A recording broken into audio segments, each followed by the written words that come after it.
سب کو دیتا ہے تو، تیرے واہ، ماشاء بندوں اللہ۔ کا تیرے سوا کون ہے، ماشاء اللہ۔ کون مقبول ہے، کون مردود ہے، بے خبر کیا خبر تجھ کو کیا کون ہے، جب تو لیں گے عمل سب کے میزان پر، جب تو لیں گے عمل سب کے میزان پر، تب کھلے گا کہ کھوٹا کھرا کون ہے، ماشاءاللہ، ماشاءاللہ۔ سب کا داتا ہے تو، سب کو دیتا ہے تو، تیرے بندوں کا تیرے سوا کون ہے، ماشاءاللہ، ماشاءاللہ۔ اولیاء تیرے محتاج اے رب کل، تیرے بندے ہیں سب انبیاء اور رسل، ان کی عزت کا باعث ہے نسبت تیری، ان کی پہچان تیرے سوا کون ہے، ان کی عزت کا باعث ہے نسبت تیری، ان کی پہچان تیرے سوا کون ہے، انبیاء اولیاء اہل بیت نبی، تابعین و صحابہ پہ جب آ بنی، انبیاء اولیاء اہل بیت نبی، تابعین و صحابہ پہ جب آ بنی، گر کے سجدے میں سب نے یہی عرض کی، تو نہیں ہے تو مشکل کشا کون ہے، گر کے سجدے میں سب نے یہی عرض کی، تو نہیں ہے تو مشکل کشا کون ہے،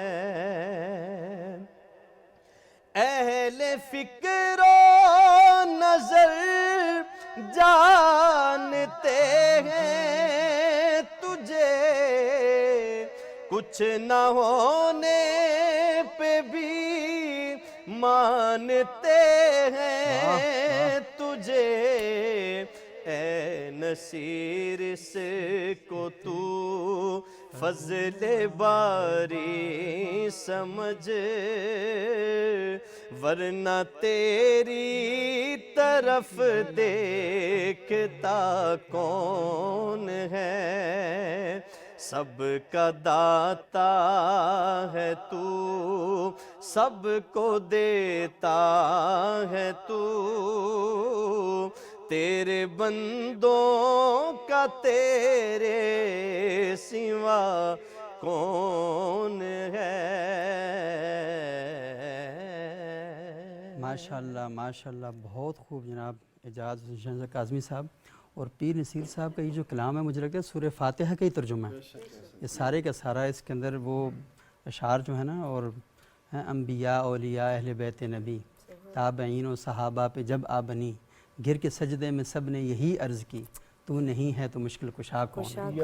اور مجھے سب سے زیادہ یہ ہے کہ یہ کچھ 24 سال پہلے پیر نصیر صاحب سے میری پہلی جب ملاقات ہوئی، میں یہاں اسلام آباد میں ایک جامعہ میں پڑھتا تھا، تو پہلی بار ان سے یہ کلام میں نے سنا، اور ان کی کتاب ہے نام و نسب، اس کے بالکل شروع میں یہ کلام جو ہے یہ وہاں پر موجود ہے وہاں پہ.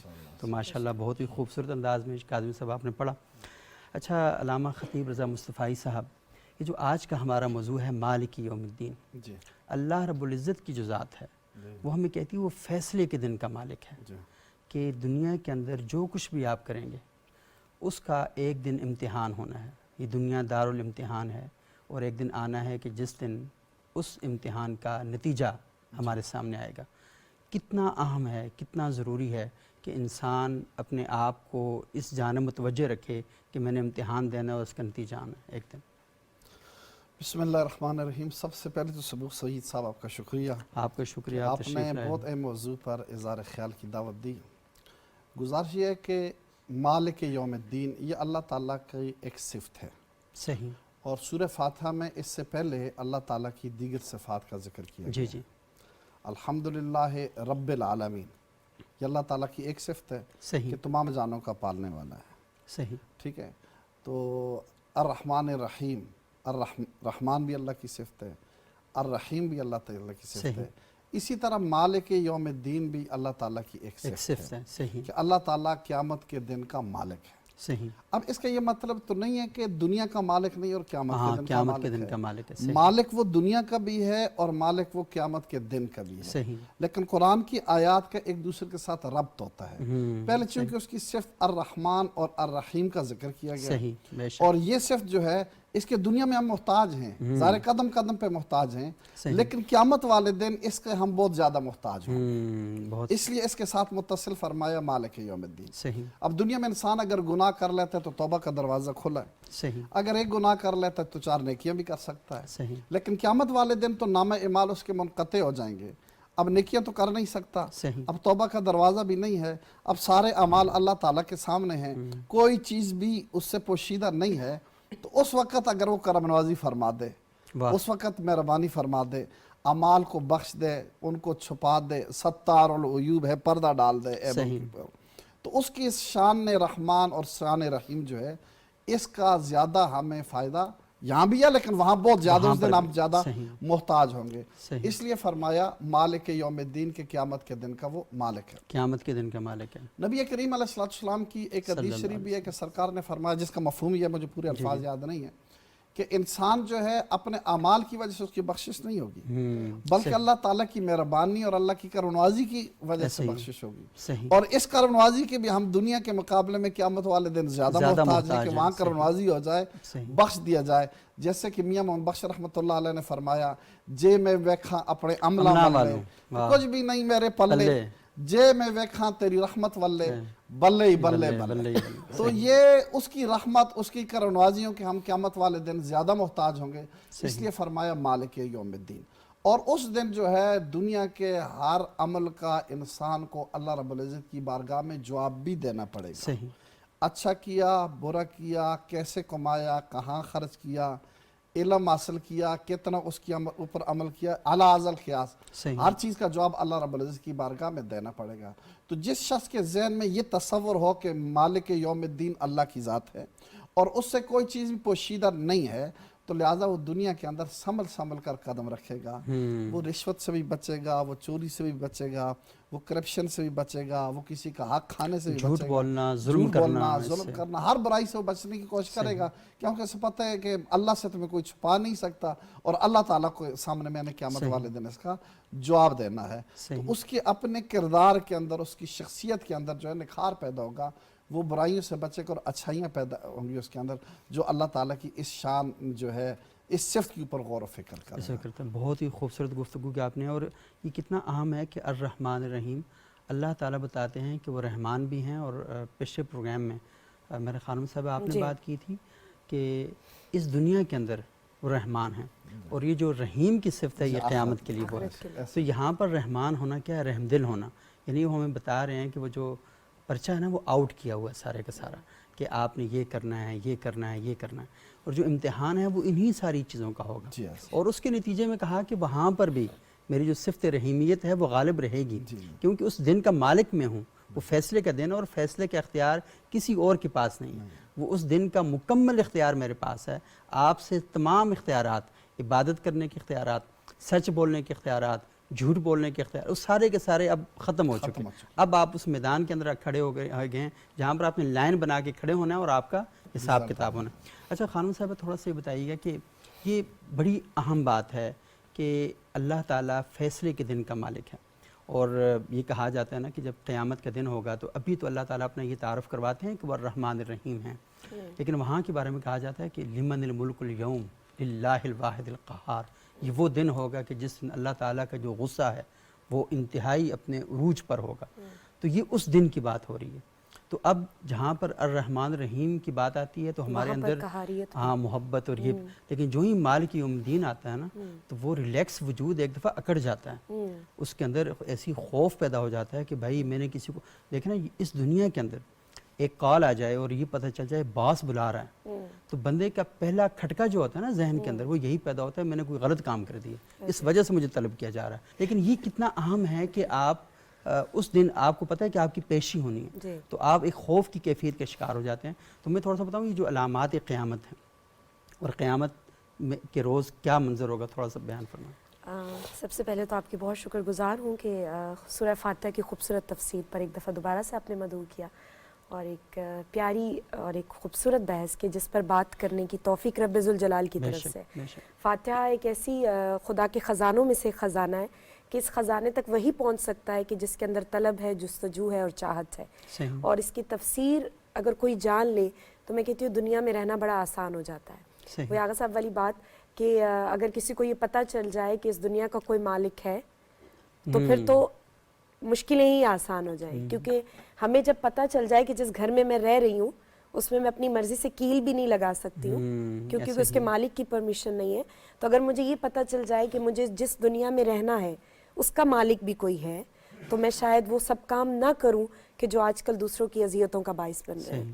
اور دیکھا جائے تو لفظ مالک یوم الدین اور یہ جو خوبصورت آیت ہے اس میں پوری سورہ فاتحہ ہے۔ بے شک اگر کوئی آج کل کی نیو جنریشن اگر سمجھنا چاہے نا کہ فاتحہ کتنی اہمیت کی حامل ہے تو لفظ مالک یوم الدین یہ جو جملہ ہے کہ وہ رب کے جو مالک یوم الدین ہے، اس دن کا مالک ہے کہ جس دن کوئی ملکیت، کوئی حساب کتاب، کوئی معیار، کوئی رتبہ، کوئی آپ کا عہدہ کام نہیں آئے گا۔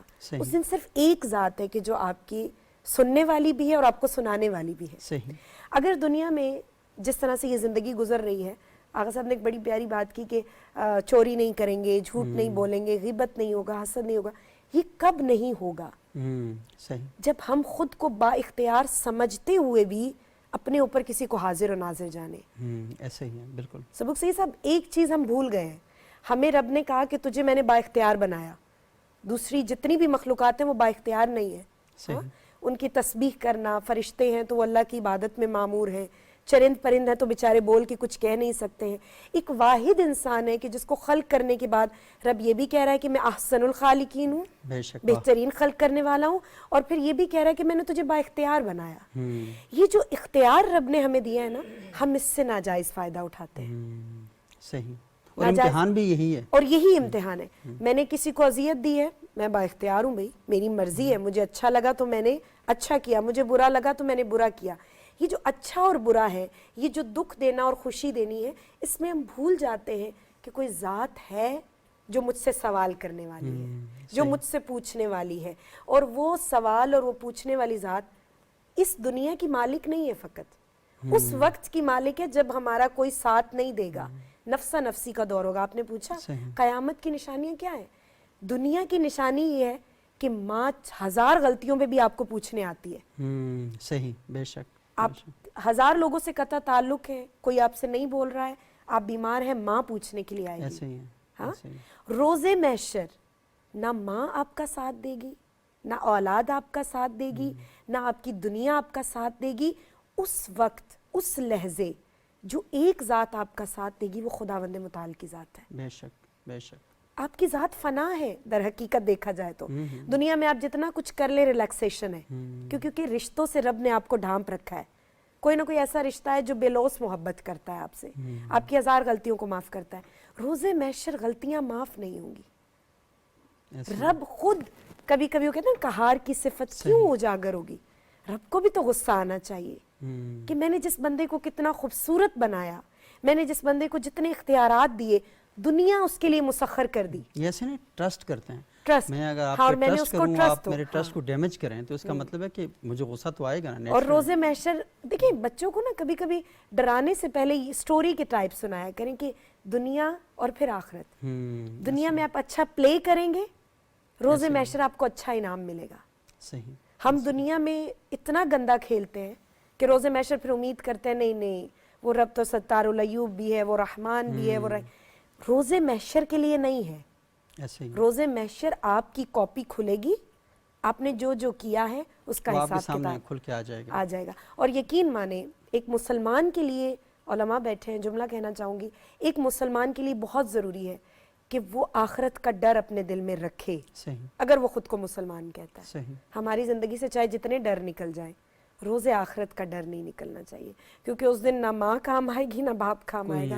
اس دن خدا کی ذات ہے صرف کام آنے جتنی والی. کی دنیا میں جتنا آپ لوگوں کا سب سے زیادہ کیئر کرنے والے لوگ ہیں, ایسے ہی ہے. وہ سارے کے سارے اس دن, کیونکہ اگر جب انبیاء یہ کہیں گے کہ نفسی نفسی, ہاں, تو ماں باپ کہاں پر ہوں گے, تو وہ کہ اس لازمی دن ہے. نہ کوئی کسی کا باپ ہے, نہ کسی کا کوئی بیٹا ہوگا. ماں, آپ کا ہر رشتہ آپ سے بھاگے گا. صحیح. اور سبق صاحب کتنا عجیب خوفناک مرحلہ ہوگا کہ آپ مشکل میں ہیں, آپ کسی کو پکار رہے ہیں اور وہ آپ سے دور جا رہا ہے. ایسے ہی ہے. اور ایک اور چیز جو آخرت کی نشانیوں میں سے اگر میں بیان کرنا چاہوں وقت ہو تو, کہ ہمارے علامہ صاحب بڑی خوبصورت بات کرتے تھے. آخرت پتہ ہی کیا ہے, آپ کی زندگی کو ریورس کرنے والی ایک ویڈیو دکھائے گی آپ کو. ایسے ہی ہے. اور جو ویڈیو چھپا کے نہیں دکھائی جائے گی کہ ایک کمرہ ہوگا, اس میں ردا کو بلایا جائے گا اور کہا جائے گا یہ تمہارے اعمال ہیں. نہیں, وہ ویڈیو اوپنلی عرش الہی پہ چلے گی. واہ. اور کبھی خدا اس وقت سے ڈرے, خدا ہمیں ہدایت کے راستے پہ رکھے کہ ایسا نہ ہو کہ وہ ویڈیو مجھ سے پہلے میرے خدا کو مجھ پہ شرمندہ کر دے. میں نے اس انسان کو بنایا جو میرے لیے نائب تھا دنیا میں, اور وہ ویڈیو کا چلنا کوئی عام بات نہیں. اور تو پتہ چل جائے گا, کیونکہ شاید آج سے کوئی 30 سال پہلے 40 سال پہلے اس بات کو سمجھنا اور اس کا تصور کرنا محال تھا, لیکن اب یہ آسان ہو گیا. اب یہ تو سائنس بتا رہی ہے کہ آج سے 2000 سال پہلے کوئی انسان کہیں گفتگو کر رہا تھا تو فضا کے اندر اس کی جو وائسز ہیں وہ موجود ہیں, تو وہ وہاں سے ڈیٹا نکال اس کو ڈی کوڈ کرتے ہیں, اور ڈی کوڈ کر کے اس کی آڈیو سن سکتے ہیں. اور ویڈیوز کا بھی یہی ہے. اور ابھی تو اتنی حیرت ہے کہ آئے روز ہمارے دماغوں پر حیرت جو ہے نا وہ دستک نہیں دیتی, وہ پتھر پھینکتی ہے, اور ہم حیران ہو کے رہ جاتے ہیں, ہم کچل جاتے ہیں اس کی جو نئی ٹیکنالوجی ہے, نئی انفارمیشن ہے. تو آخرت کی کیا ہوگی, آخرت کی کیا رب ہوگی, جو بنانے والی ذات ہے. صحیح. یہ بہت ہی اہم گفتگو ہے ناظرین. یہاں پر ہم ایک چھوٹا سا وقفہ لیں گے, اور وقفے کے بعد دوبارہ آپ کی خدمت میں حاضر ہوتے ہیں اور سلسلہ کلام کو آگے بڑھاتے ہیں.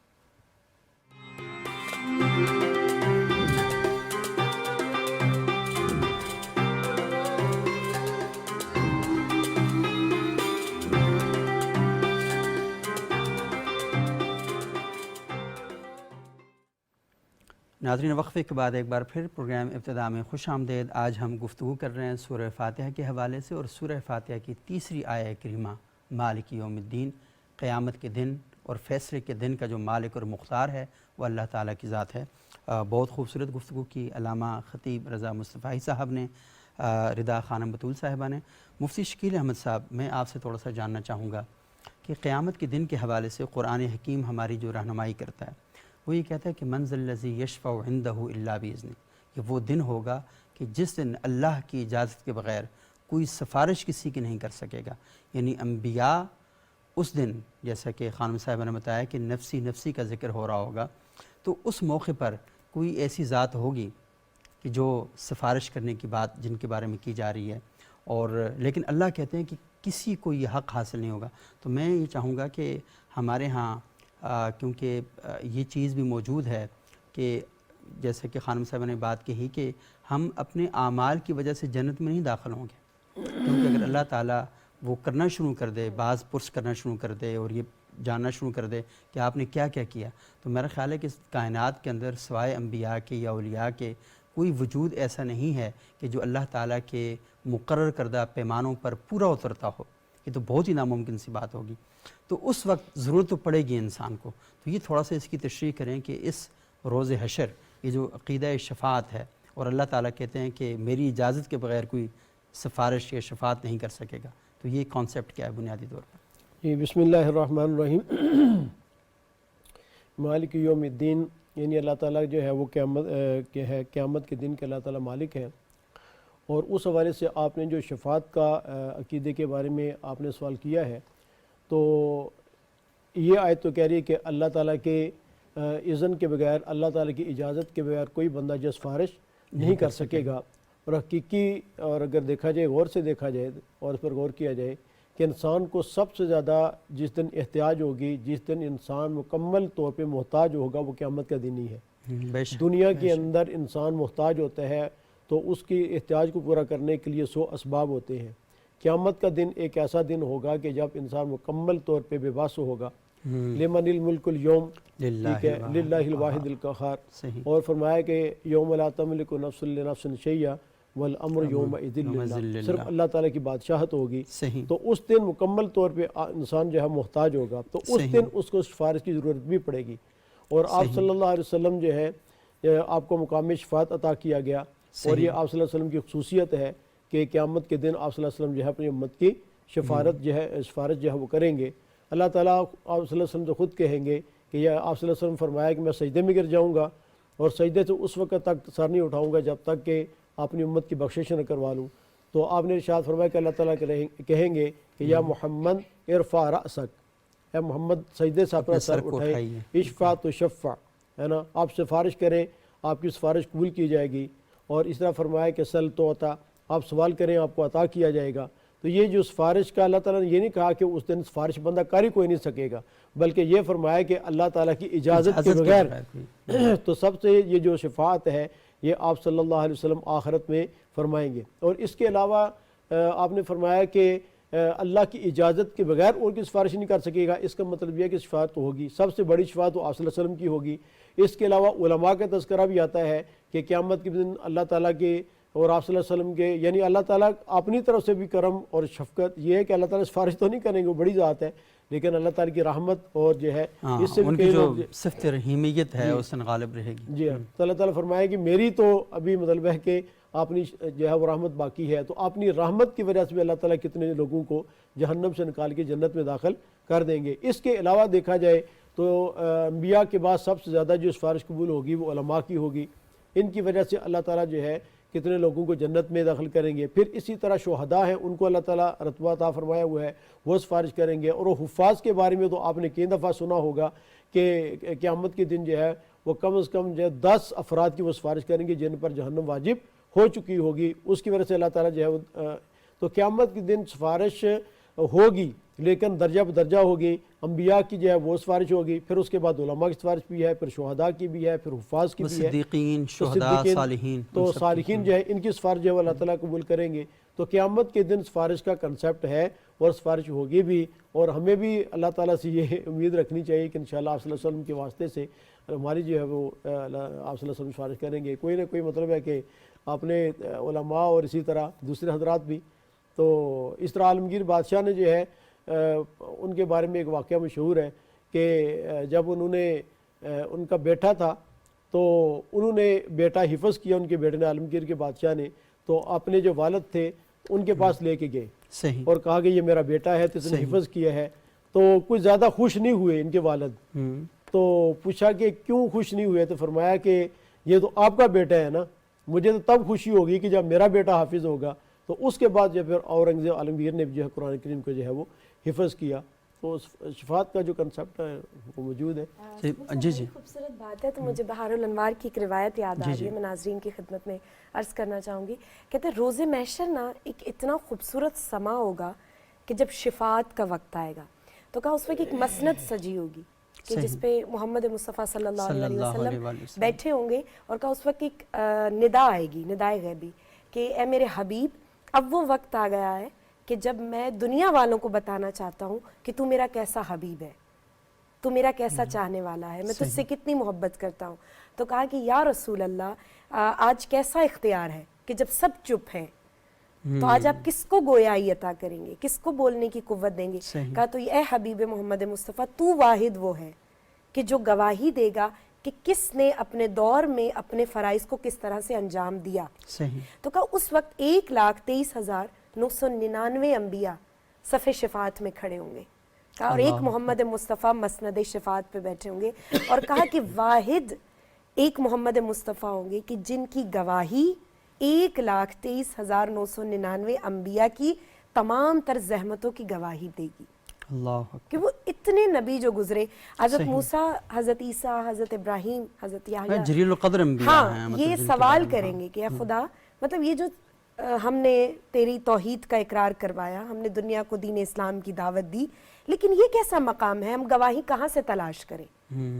کون ہے کہ جو ہماری نبوت کی، ہمارے تمام تر مصیبتوں مشکلات کی تکونوا شہداء علی الناس، ہاں. وہ جو ہے تو وہاں کہا پر تم ہی میں سے کوئی ہوگا. صحیح. تو کہا اس لہجے حضرت موسیٰ آگے بڑھے، بحر الانوار کی بڑی خوبصورت روایت، اور کہا کہ جب وہ آگے بڑھے تو انہوں نے مسند پر بیٹھے نور کو دیکھا اور کہا کہ اے خدا یہ وہی نور ہے کہ جو میرے دور میں آیا تھا، اچھا میرے دور میں آیا تھا، اور مجھے لگ رہا ہے کہ یہ جانتا ہے کہ میں نے اپنے اسلام کو کس طرح سے پھیلایا، میں نے اپنے دین کی تبلیغ کس طرح سے کی. تو کہا کہ اسی وقت رسول خدا آگے بڑھیں گے اور کہیں گے کہ یا خدا یہ وہی موسیٰ ہے کہ جس نے اپنے دور میں اپنے کار خیر کو بخوبی انجام دیا. اللہ اکبر. کہ مطلب میں بتانا کیا چاہتی ہوں ناظرین کو کہ محمد مصطفیٰ چاہے آخر نبی ہے، چاہے خاتم المرسلین ہے، لیکن ہر دور میں ہر نبی کے مشکل کشا بن کے آنے والی ہستی کا نام محمد مصطفیٰ. صحیح اس وقت. اچھا یہ بہت ہی اچھی بات ہے. بارے کے اندر بھی یہ آتا ہے کہ آپ صلی اللہ علیہ وسلم نے ارشاد فرمایا شفاعتی لأہل الکبائر من امتی، کہ میری شفاعت جو ہے وہ امت کے جو کبیرہ گناہ کرنے والے ہیں ان کے لیے ہے. اور یہی حدیث مبارک ہے یہ آپ صلی اللہ علیہ وسلم کے روضہ اقدس کے اوپر بھی لکھی ہوئی ہے. اور اسی طرح لوگ جو جنازگاہ بناتے ہیں تو اس میں بھی لکھتے ہیں، وہاں پر بھی لکھتے ہیں. تو اچھا یہاں پر ایک چھوٹا سا سوال ایک اور پیدا ہوتا ہے کہ آپ نے بہت ہی خوبصورت بات کی، ندا صاحبہ نے بہار الانوار کا حوالہ دیا. سوال یہ پیدا ہوتا ہے، آپ نے کہا کہ علماء بھی سفارش کروائیں گے، صلحاء بھی سفارش کرائیں گے، شہداء بھی سفارش کریں گے، لیکن قیامت کے روز کے حوالے سے 19ویں پارے میں اللہ تعالیٰ ایک اور بات ارشاد فرماتے ہیں، اور وہ یہ ہے کہ وقال الرسول یا ربی ان قوم اتخذوا ھذا القرآن مہجورا. اللہ کے رسول جہاں سے شفاعت کر رہے ہوں گے وہاں پر کچھ ایسے لوگ بھی ہوں گے جن کے بارے میں شکایت بھی کر رہے ہوں گے، اور وہ کیا ہے کہ یہ وہ لوگ ہیں جنہوں نے قرآن کو نعوذ باللہ تمسخر کی چیز، مذاق کی چیز اور ٹھٹے کی چیز بنا لیا تھا. تو مصطفی صاحب یہ بڑی اہم بات ہے کہ ہم اصل میں ایک تو ہے نا کہ قرآن پر عمل نہ کرنا، اور دوسرا کہ قرآن کا استہزاء، قرآن کا مذاق اڑانا، قرآن کی تعلیمات کے بارے میں اس طرح کا طرز عمل اور رویہ اختیار کرنا کہ آپ نے مذاق بنا لیا معاشرے کے اندر.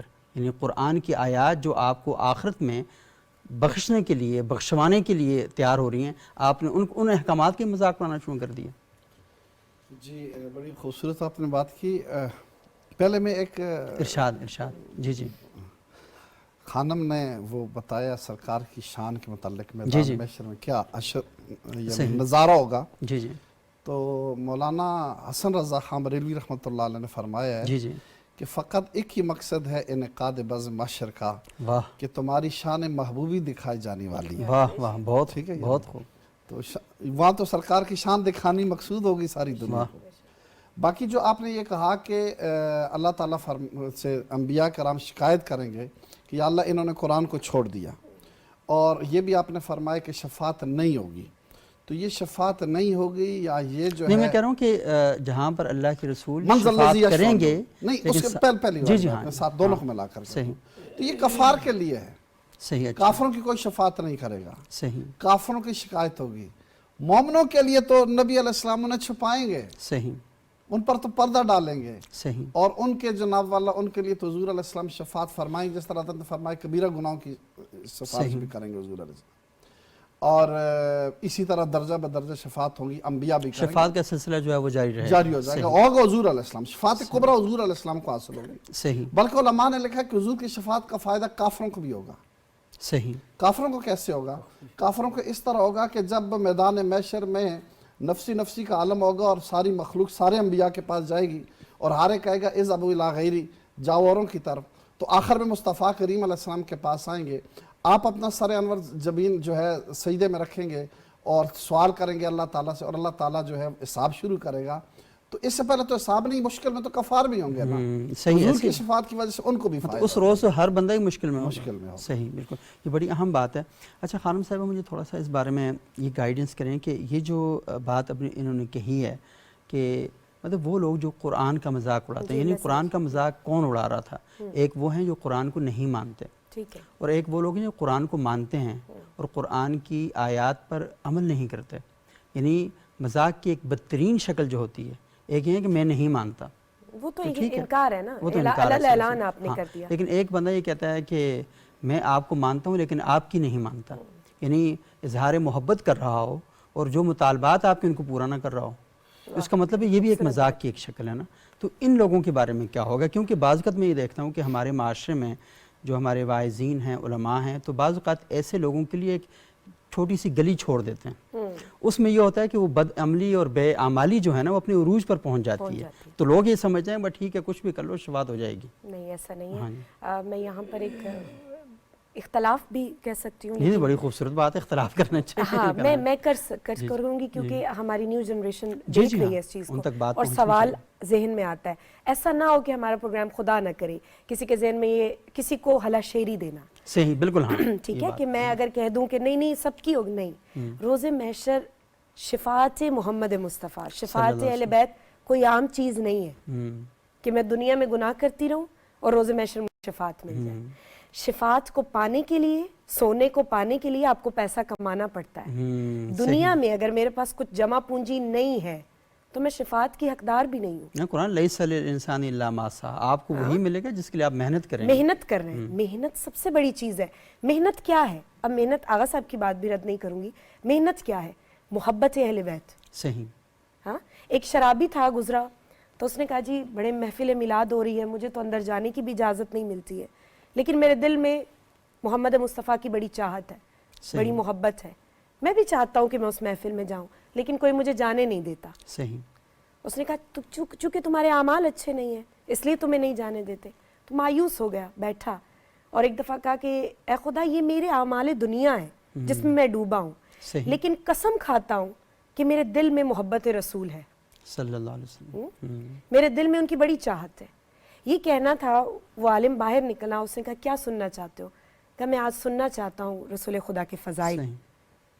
جیسے ہی اس نے سنانے شروع کیے، دیکھیں ہدایت کے لیے ضروری نہیں ہے کہ آپ کو کسی مجمع کی ضرورت ہے، آپ کو کسی محفل کی ضرورت ہے، نیت، اعمال بالنیہ، آپ کے اعمال کا دار و مدار آپ کی نیتوں پر ہے۔ صحیح، ہاں، اگر آپ کے دل میں آل محمد کی محبت ہے تو یہ بھی آپ کو بخشوا سکتی ہے۔ صحیح، شفاعت ایک بہانہ ہے، کوئی بھی ہو سکتا ہے۔ اب جہاں پر آپ نے قرآن کی بات کی، تو قرآن کے ساتھ مذاق ہم بھی کرتے ہیں۔ کس طرح سے؟ میں ایز اے لڑکی اگر ایک بات کروں، میں نے قرآن میں حجاب کی آیت پڑھی کہ لڑکیوں کا حجاب اتنا ہونا چاہیے، واجب حجاب یہ ہے وہ ہے، میں نے پڑھ لیا اس کو۔ اب جو چیز میری نظروں سے گزری ہے، قرآن کہتا ہے اس کو عمل میں لاؤ، میں نہیں لے کر آئی، ٹھیک ہے، ایسے ہی ہے، جان تو میں نے لیا، میں اس کو عمل میں نہیں لائی، کیونکہ میں غافل تھی۔ جب تک میں غافل ہوں تب تک تو خدا مجھے چھوٹ دے رہا ہے، لیکن جب میں اس میں پڑ گئی کہ اچھا نہیں، مجھے حجاب کرنا چاہیے، مجھے دین اسلام کا رنگ اپنانا چاہیے، ایک دفعہ میں نے اپنا لیا اور پھر دنیا کے لیے اس کو چھوڑا، تو یہ قرآن کی آیات کا مذاق ہے۔ یعنی آپ پلٹ گئے اس راہ ہدایت کو۔ آپ نے ابھی کہا نا کہ محبت کا دعویٰ جب ہم کر لیتے ہیں اور پھر ان کی تمام تر جو ہماری رسپانسبلٹیز ہیں ہم ان کو نہیں پورا کر سکتے ہیں، تو obviously میں گناہ گار ہوں۔ اس دعوے کی دلیل عمل ہے، کیونکہ کوئی بھی دعویٰ آپ کریں تو آپ کہیں صرف یہ نہیں ہوگا جب تک اعمال کے قالب میں اور سانچے میں ڈھلا ہوا نہیں ہوگا۔ تو قرآن کا مذاق صرف کافرین نہیں اڑا رہے، ہم بھی آج کل کے دور میں معذرت کے ساتھ اڑاتے ہیں، کیونکہ ہم ان پر عمل نہیں کرتے ہیں۔ صحیح، اور یہ بہت ہی اچھی اور بڑی بنیادی بات ہے۔ دونوں طرح کی جو باتیں ہیں نا، تو مطلب ہے کہ اگر ان دونوں کو دیکھا جائے تو یوں لگتا ہے کہ ہماری درمیان میں کنفلکٹ ہے، کوئی آپس میں ایک اس میں کانفلکٹ نہیں ہے، یہ زاویہ نظر ہے، تھوڑا سا ایک ہی چیز کو نا دیکھنے کا مختلف طریقہ ہے، یعنی وہ بھی یہی سمجھتے ہیں کہ ہاں یہ ہیں، لیکن مثلا کہ جب ہم ایک روایت کو دیکھتے ہیں تو وہاں سے ہمیں ایک اور زاویہ نظر آتا ہے اور دوسری طرف سے دیکھتے ہیں، تو مسئلہ یہ کہ درمیان کا ایک راستہ ہے۔ مقصد قطن نہیں ہے، سمجھ گیا کفار ہی ہیں، جی ہاں مومن بھی ہیں، لیکن میرے کہنے کا مقصد ہے کہ کفار جو ہے ان کے بارے میں خاص طور پر یہ فرمایا ہے۔ میرا ان کی بات کے ساتھ کوئی تعلق نہیں ہے کہ میں نہیں، اختلاف نہیں، تعلق ہے، کہہ رہا تھا کہ یہ آیات آپس میں اور حدیث دونوں طرح کی جب پڑھی ہیں تو مالک یوم الدین کا تو پتہ ہی چلتا ہے کہ اللہ تعالیٰ ہمارے اعمال کا وہ بدلہ دیں گے، اور ایک ایک چیز جس طرح آپ نے بھی کہا کہ قیامت کے دن اللہ تعالیٰ ہر چیز کا سزا بھی دیں گے۔ دوسری طرف ہم جب شفاعت کی دیکھتے ہیں تو اس وقت ہمیں تسلی ہو جاتی ہے کہ ٹھیک ہے کبائر بھی کرتے ہیں پھر بھی تو مالک یوم الدین ہمارا کنسیپٹ آپس میں تھوڑا سا، تو میں اس لیے یہی عرض کرنا چاہ رہا تھا کہ اصل میں دو طرح کی چیزیں، ایک روایت آیت وہ ہے جو آپ نے پڑھی جس سے پتہ چلتا ہے کہ انسان کو وہی ملے گا، ٹھیک ہے، اور دوسرا حدیث مبارک میں یہ آتا ہے کہ آپ صلی اللہ علیہ وسلم جو ہے آپ نے حوض کوثر پہ بیٹھے ہوں گے اور فرما رہے ہوں گے کہ یہ میرا امتی ہے میرے پاس لے کے آؤ، یہ میرا امتی ہے میرے پاس لے کے اس کو میں پانی پلاتا ہوں، لیکن اس کے بعد فرشتے یہ کہیں گے کہ کیا آپ کو پتہ نہیں ہے کہ آپ کے دنیا میں جانے کے بعد انہوں نے آپ کی سنتوں کے ساتھ کیا حشر کیا؟ تو آپ صلی اللہ علیہ وسلم ارشاد فرمائیں گے سحقن سحقن سحقن، محتمہ مالک کی روایت بھی ہے، دوسری روایات بھی، ان کو میری آنکھوں سے دور کر دو۔ ادھر ہم کہہ رہے ہیں کہ میری شفاعت جو ہے کبائر والوں کے لیے ہے، اور ادھر سے آپ فرما رہے ہیں کہ سکن اور سکن، اور وہ جو آیت آپ نے پڑھی دونوں اس طرح۔ تو حاصل یہ ہے کہ آپس میں ان میں کوئی تضاد نہیں ہے یا ان میں آپس میں کوئی مخالفت نہیں ہے، بلکہ یہ ہے کہ وہ حدیث مبارک ہمیں ذہن میں رکھنی چاہیے کہ آپ نے ارشاد فرمایا الکیس من دان نفسہ وعمل لما بعد الموت والعاجز من اتبع نفسہ وتمنى علی اللہ، ٹھیک ہے، آپ نے دونوں کو بالکل ایک ہی فرمایا، آپ نے ارشاد فرمایا کہ الکیس من دان، فرمایا کہ عقل مند انسان وہ ہے کہ جس نے اپنے نفس کو اس دنیا میں پہچانا، وہ عمل لما بعد الموت، اور بعد کی زندگی کے لیے اس نے عمل بھی کیا، یہ عقل مند انسان ہے۔ والعاجز، اور عاجز انسان، یا ہم یہ بھی کہہ سکتے ہیں کہ بیوقوف الکیس کے مقابلے میں، کہ وہ ہے کہ جس نے اتبع نفسہ ہواہا، جس نے اپنی نفسانی خواہشات کے پیچھے لگا رہا، اور وتمنى علی اللہ، اور اللہ پر وہ یہ رکھتا کہ اللہ مجھے بخش دیں گے۔ صحیح۔ تو حاصل یہ ہوا کہ انسان کو اپنی ہمت، اپنی کوشش، یہ مکمل طور پہ جو ہے انسان کو محنت کرتے رہنا چاہیے، اور صرف اس پر تکیہ کر کے بیٹھ جانا کہ اللہ تعالیٰ مجھے بخش دیں گے، اللہ کی رحمت بڑی وسیع ہے، یہ بالکل ایسے ہی ہے، لیکن اس پہ تکیہ کر کے بیٹھ جانا اور اللہ تعالیٰ کی صریح آیات، آپ صلی اللہ علیہ وسلم کی صریح سنتوں کی مخالفت کرنا، یہ تو باغی ہے، یہ اصل چیز لیکن خود انسان محنت کرے۔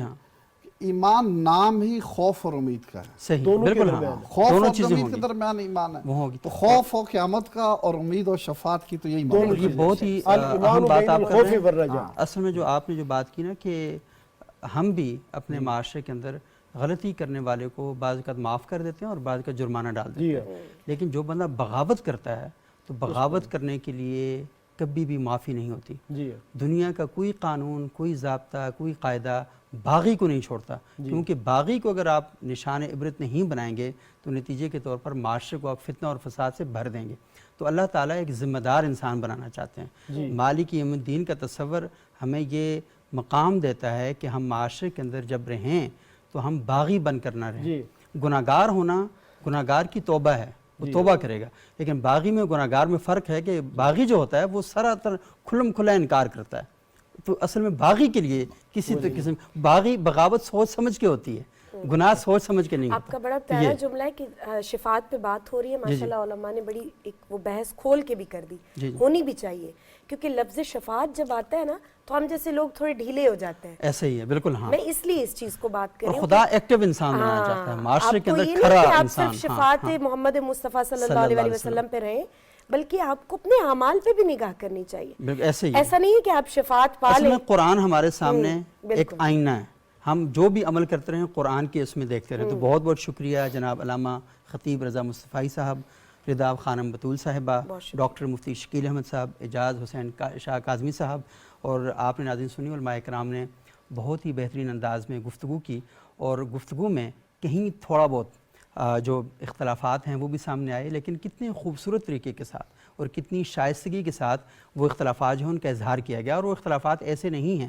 انسانی معاشرہ جب بھی آگے بڑھے گا، گفتگو کرے گا، اپنے اپنے پس منظر کے ساتھ ان میں اختلافات بھی آئیں گے، روایات کے اختلافات بھی آتے ہیں، لیکن اچھی بات یہ ہوتی ہے کہ ہم آپس میں بیٹھ کر مکالمہ کرتے ہیں، آپس میں بیٹھ کر بات چیت کرتے ہیں۔